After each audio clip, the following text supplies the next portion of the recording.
2000 Lincoln Continental. Connie. It's the 9th generation Lincoln Continental, made from 95 to 2002 with a facelift in 98. So this would be the facelifted model. I think like an inch or two longer. The front and rear lamp and grille are different. And it also got a little boost in horsepower. This car is a bit of a sleeper, really.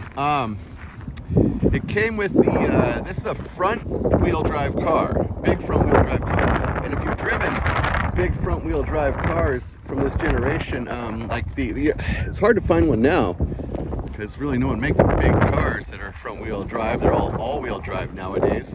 But like the LH series cars from the late 90s and early 2000s, like the Intrepid, those were big front wheel drive sedans, and they drive awesome. Those were the V6 cars. This is the V8 car, and as I was getting to, it's a sleeper.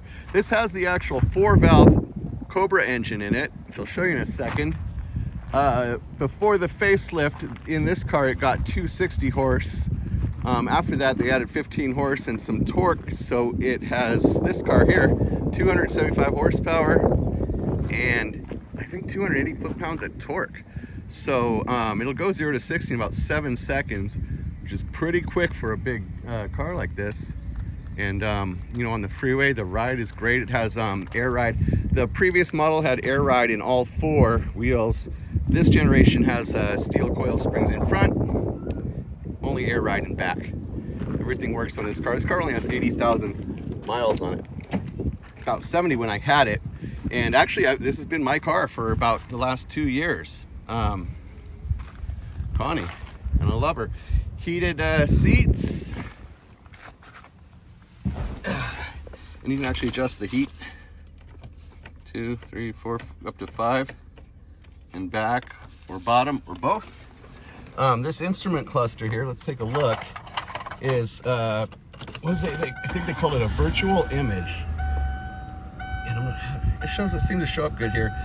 Like a lot of pinball machines also, the image is actually up here. So you can, I don't know if you can tell, but my finger will actually obscure the image. So the needles are there, but the numbers are actually projected from a screen up here onto this screen here. So it gives it kind of a cool look, and you really have great visibility at any time of day. These cars have the, or this car actually, it's an option, the driver handling system. So right here, I think I might have to close the door to get it to work.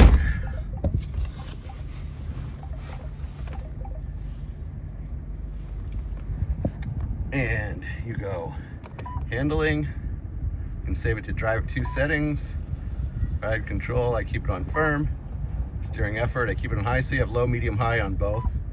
Do I notice a whole lot of difference?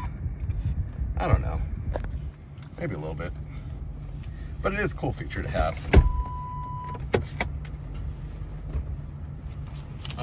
But you know, it's not a sports car by any means. But it's quick, and it handles actually really good. The front drive keeps it pretty predictable. You can take some sharp turns, you can take off ramps really, really quick, and the thing just kind of squeals along with you. Fun to drive. Okay, so let's take a look at that. I call it a Cobra engine. It's actually the engine shared with the Lincoln Mark 8s of this generation.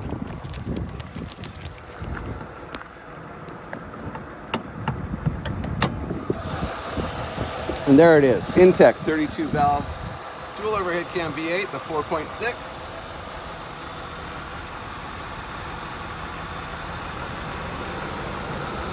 Runs smooth and quick, like I said.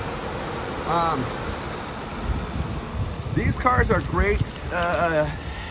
You know, you think old grandpa drives it and stuff like that, but you get a lot of car and a lot of features for the money, especially when you find a low mile example one like this with the maple trim. And I actually have the original window sticker here. take a look. There we go.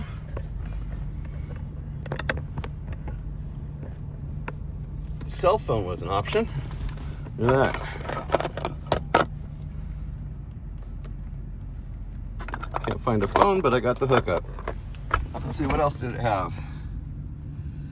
Those chrome wheels, which are okay, 16-inch. My compact disc changer, look at that.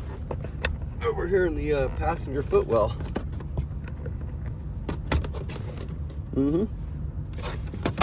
So if you still have CDs, there you go. Garage door opener, luxury appearance package, the heated seats that I mentioned earlier. So, you know, it's okay option, no moonroof, but pretty much everything else. So there you have it. This, yeah, like I said, this was my car. I'm a Ford fan, so I'm a bit biased, I guess. But the build quality of these cars was really high. I mean, listen to this door shut. Try that with your Camry. So for under 10 grand, well under 10 grand really, you get a low mileage, clean, great running, quick car. So no matter what your age is, and maybe, you know, teenage kids might have a little bit of a problem getting a date with it. But no matter what your age is, don't overlook a car like this. A big, older luxury car, you know, gas mileage isn't going to be what it is on your Prius, but I think I usually get around 18 to 21 in this car, and I got a kind of a heavy foot. But they aren't known for really a whole lot of problems outside of that air suspension. The one on this one works pretty good, no problems with that. I'll hear the compressor kick on once in a while, but otherwise, solid car. Don't overlook the 2000 Lincoln Continental. Thanks for watching.